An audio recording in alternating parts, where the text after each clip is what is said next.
بسم اللہ الرحمن الرحیم۔ السلام علیکم۔ چند دن سے ملک میں جو جاری انتشار کی کیفیت تھی، تحریک لبیک اور حکومت کے درمیان جو کریک ڈاؤن چل رہا تھا، دھرنے تھے، سڑکیں بند تھیں اور ایک ملک پورے بخار کی کیفیت میں مبتلا تھا۔ اللہ کا شکر ہے کہ اس میں بریک تھرو ہوا، گورنمنٹ اور ٹی ایل پی کے درمیان مذاکرات کامیاب ہوئے اور دھرنا ختم ہو گیا اور قومی اسمبلی میں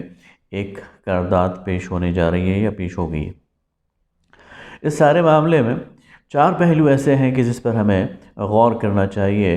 اور دیکھنا چاہیے کہ ہم کہاں کھڑے ہیں۔ پہلی بات جو بہت ہی تشویشناک ہے وہ یہ ہے کہ اس سارے معاملے میں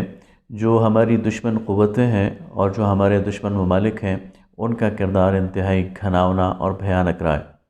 پاکستان کے اندر سول وار کی ایک کیفیت پیدا کرنے کی کوشش کی گئی ہے، پاکستان کی فوج کے اندر رخنہ ڈالنے کی کوشش کی گئی، ایسی ویڈیوز لانچ کی گئیں جن سے یہ تاثر ملتا تھا کہ جیسے پاکستان کی فوج کے اندر کوئی ڈسٹربنس ہے۔ یہ ظاہر ہے کہ دشمن کی ایک سازش تھی، الحمدللہ ناکام ہوئی، لیکن ٹی ایل پی کو اور گورنمنٹ کو اور دیگر اپوزیشن جماعتوں کو اس پر گہری نظر رکھنی چاہیے اور انہیں جان لینا چاہیے کہ ہمارا دشمن وہ خار کھائے بیٹھا ہے اور وہ کسی بھی موقع کو ہاتھ سے جانے نہیں دیتا، طاق میں بیٹھا ہے اور وہ مسلمانوں کو اور پاکستان کو، اس ایٹمی قوت پاکستان کو نقصان پہنچانے کی کوشش کرتا ہے۔ دوسری بات ٹی ایل پی کی ہے۔ ٹی ایل پی نے ناموس رسالت کو اپنا برانڈ بنا کر پیش کیا اور اس کے تنہا دعوے دار بن کر وہ اٹھے،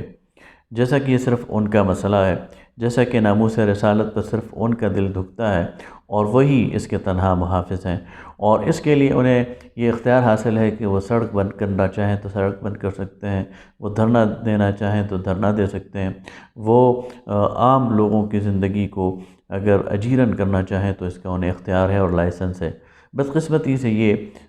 درست نہیں ہے۔ ناموس رسالت کے یہ مسئلہ ہر مسلمان کا مسئلہ ہے، ہر پاکستانی کا مسئلہ ہے،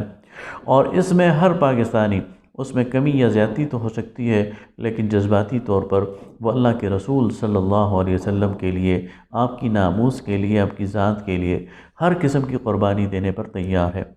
لیکن طریقہ کار میں فرق ہو سکتا ہے، یہ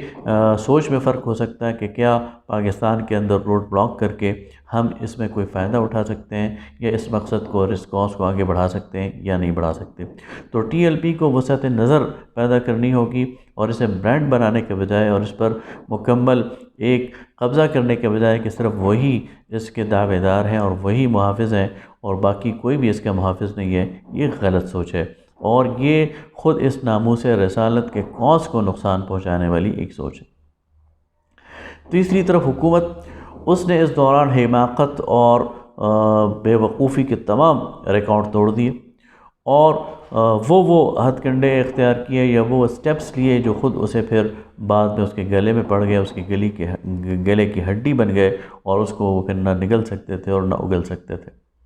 ظلم اور وحشت اور بربریت کی انتہا کر دی گئی، لوگوں پر براہ راست گولیاں چلائی گئیں، ان کے سینوں کو چھلنی کر دیا گیا اور پھر انہیں طبی امداد سے بھی محروم کر دیا گیا، ان پر آنسو گیس چلائی گئی، ان پر تیزاب ملا پانی پھینکا گیا، تو گویا کہ حکومت نے ایک وحشت اور بربریت کی انتہا کر دی۔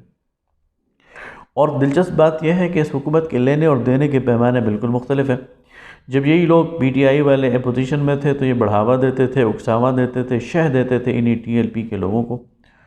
اور ان کی حمایت کرتے تھے، اور آج جب یہ حکومت میں ہے تو یہی شیخ رشید جو ہے وہ ان کے سامنے کھڑا ہو جاتا ہے اور ان پر پھر جو ہے وہ ظلم اور تشدد کرتا ہے۔ تو ہمیں بہرحال اس بارے میں یہ سوچنا چاہیے کہ حکومت وہ کہاں کھڑی ہے، اس کی استعداد، اس کی صلاحیت پہ ایک بہت بڑا سوال کھڑا ہو گیا ہے۔ سچویشن کو ہینڈل کرنے اور کرائسس مینجمنٹ کے حوالے سے جو اس کے پوائنٹس ہیں وہ بہت نیچے گر گئے ہیں اور ایک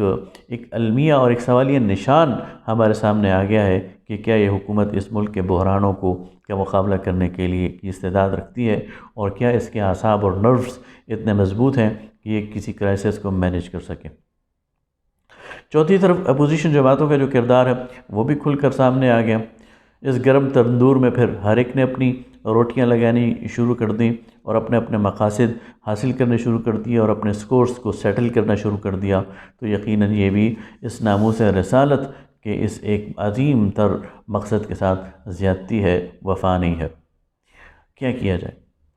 اس وقت ناموس رسالت کا یہ مسئلہ یہ کسی ایک سیاسی جماعت کا مسئلہ نہیں ہے، کسی ایک مسلک کا مسئلہ نہیں ہے، بلکہ یہ پوری پاکستانی قوم کا مسئلہ ہے، اور نہ صرف پاکستانی قوم کا مسئلہ ہے بلکہ یہ دنیا کے 1.5 ارب پونے 2 ارب مسلمانوں کا مسئلہ ہے۔ لا الہ الا اللہ محمد الرسول اللہ پڑھنے والے ہر مسلمان، مسلم امہ کے ہر فرد کا یہ مسئلہ ہے۔ لہٰذا اس مسئلے پر تو جتنی وحدت کی ضرورت ہے، اس مسئلے پر جتنی اجتماعیت کی ضرورت ہے، جتنے اتفاق اور اتحاد کی ضرورت ہے، کسی اور مسئلے پر نہیں ہے۔ لہٰذا حکومت اور اپوزیشن کو اپنے تمام تر اختلافات کو بالائے طاق رکھ کر، اور تمام مسالک کو، چاہے وہ شیعہ ہوں یا سنی ہوں، دیوبندی ہوں یا بریلوی ہوں یا اہل حدیث ہوں، تمام مسالک کو بالائے طاق رکھ کر اس پر ایک متفقہ اور جامع لائحہ عمل اختیار کرنے کی ضرورت ہے۔ قومی اسمبلی میں وہ قرارداد پیش کی جا چکی ہے، اور یہ بہترین موقع ہے کہ اس یعنی ناموس رسالت کے اس ایشو پر ایک ایسا جاندار موقف اختیار کیا جائے، اور ایک ایسا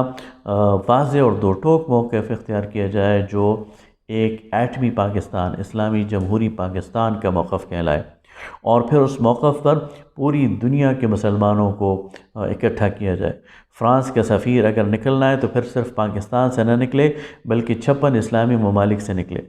فرانس کا اگر اقتصادی بائیکاٹ کرنا ہے تو صرف پاکستان نہ کرے، بلکہ لوگوں کو آئل ایمبارگو یاد آ جائے 1973 کا، جب شاہ فیصل نے اسرائیل کے خلاف تیل کی بندش کی اپیل کی تھی اور پوری اسلامی دنیا نے اسرائیل کا بائیکاٹ کر دیا تھا، تو وہ یاد آ جائے پوری دنیا کو ایک بار پھر کہ فرانس کا اقتصادی بائیکاٹ مسلمان کریں اور فرانس گھٹنے ٹیکنے پر مجبور ہو جائے۔ اس کے لیے بہت بالغ نظری کی ضرورت ہے، اس کے لیے حکمت کی ضرورت ہے، اس کے لیے تدبر کی ضرورت ہے، اس کے لیے اپنے ذاتی اور گروہی اور مسلکی اور سیاسی مقاصد سے اوپر اٹھنے کی ضرورت ہے، اور ایک قوم بننے کی ضرورت ہے۔ اور مجھے یقین ہے کہ اگر قومی اسمبلی ایک پاکستان کی نمائندہ اسمبلی کا کردار ادا کرتے ہوئے تمام گروہی اور مسلکی اور سیاسی مقاصد سے اوپر اٹھ کر اور اپنے پرانے سکور سیٹل کرنے کے بجائے مل بیٹھ کر اس کے لیے قرارداد تجویز کریں اور ایک موقف اپنائیں، اور پھر پوری دنیا کو اس کے پیچھے کھڑا کر دیں، اسلامی دنیا کو، تو اس میں انشاءاللہ فتح ہوگی۔ فرانس گھٹنے ٹیکے گا، مغرب گھٹنے ٹیکے گا، اور ساری دنیا محمد الرسول اللہ صلی اللہ علیہ وسلم کی عزت اور ناموس کے حوالے سے بالکل قائل ہو جائے گی۔ وآخر دعوانا ان الحمدللہ رب العالمین۔